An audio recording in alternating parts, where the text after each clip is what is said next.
Shabbat Shalom. There are two things that I think that I thought I learned when I was in Hebrew school or younger as a kid about Pesach that I have come to realize or come to believe are not true. I want to share those two things today. And they both have to do with the nature of this redemption that comes to us on Pesach. First of all, think about this idea of freedom. What does freedom mean to you? I'm not asking rhetorically. You can actually raise your hand and chime in. What does freedom mean?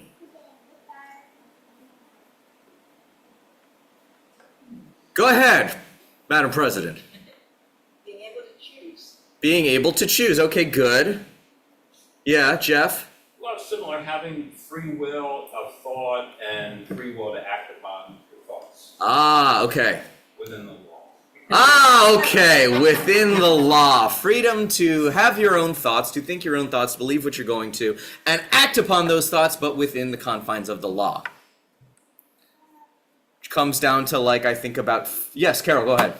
No, I was just about to say the whole idea of being able to worship as you please and to speak freely.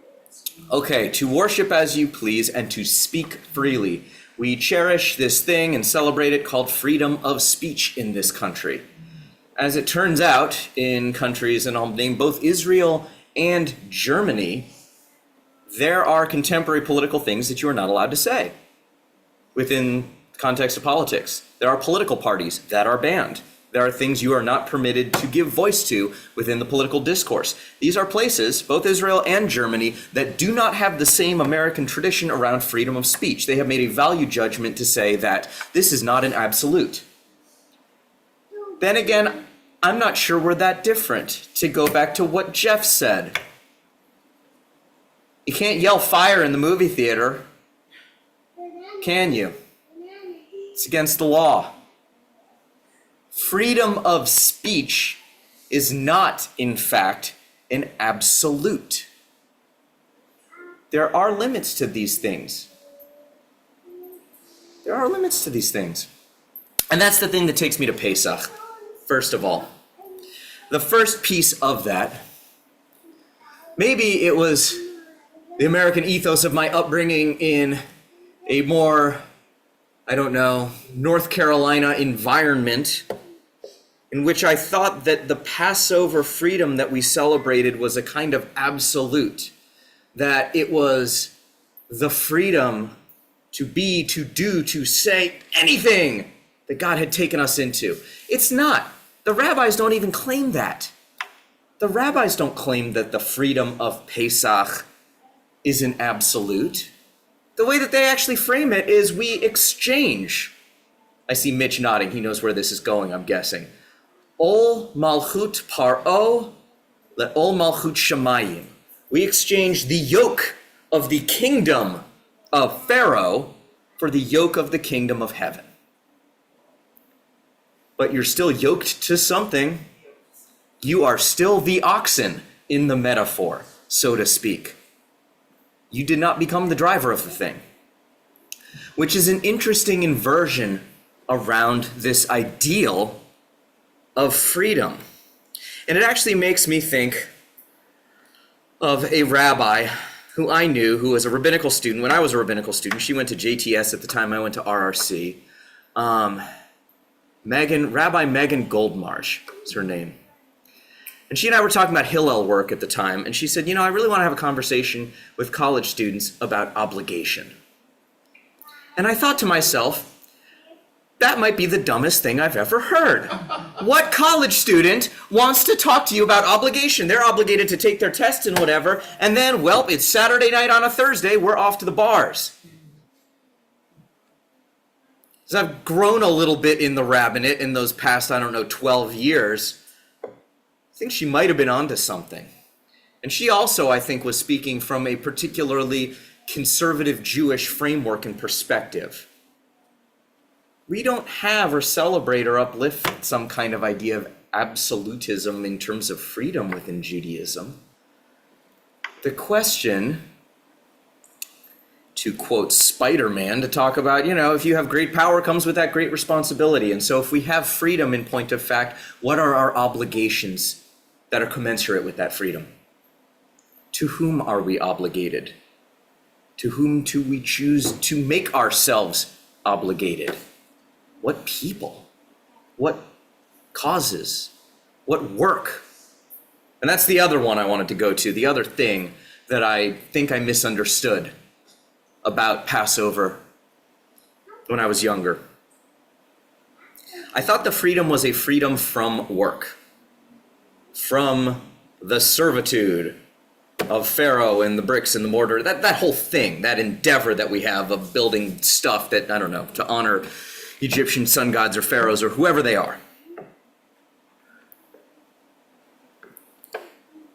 But this parsha with Tzav reminds me that actually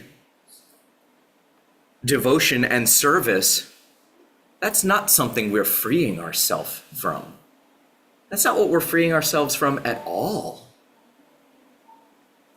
We talk about prayer, we use the word avodah. Think about the avodah service on the high holidays. What does avodah mean? Thank you, I saw Lori mouthing it, work. It means work. In fact, we are at a prayer service right now. It is a service, it is a doing of the thing. It's not a prayer break, hang out.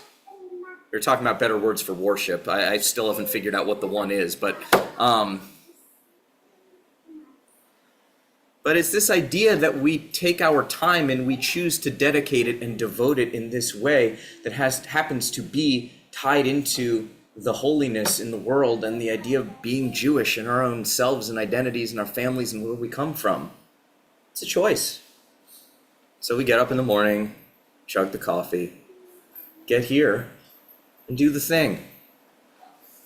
So the two questions I want to offer as you go into Pesach, it's not an absolute freedom, but it is a choice around obligations. So the rabbis say we exchange the yoke of the kingdom of Pharaoh for the yoke of the kingdom of God, of heaven. What obligations do you carry in your life that keep you in the narrow places that you might want to exchange for better obligations, to people who are more worth it, to things that are better use of your time?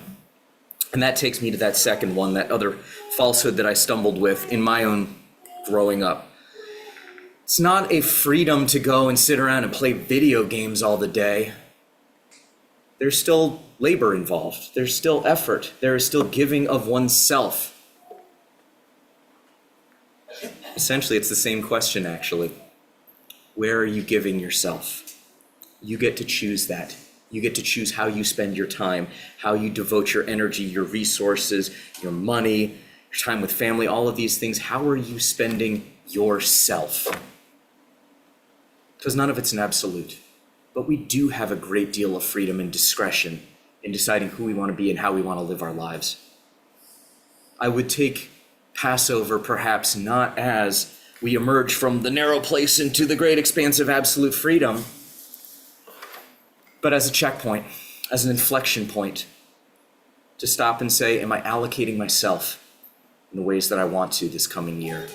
Am I sinking myself, my obligations, my efforts, and my work the way I want it to go in my life? I don't think there's an absolute correct answer to it, but it begs the question and it begs turning and returning to it in Zman Cherutenu, the time of our liberation, every so often. Shabbat Shalom. Shabbat Shalom. We're on 155 with the Chatzi Kaddish for Musaf.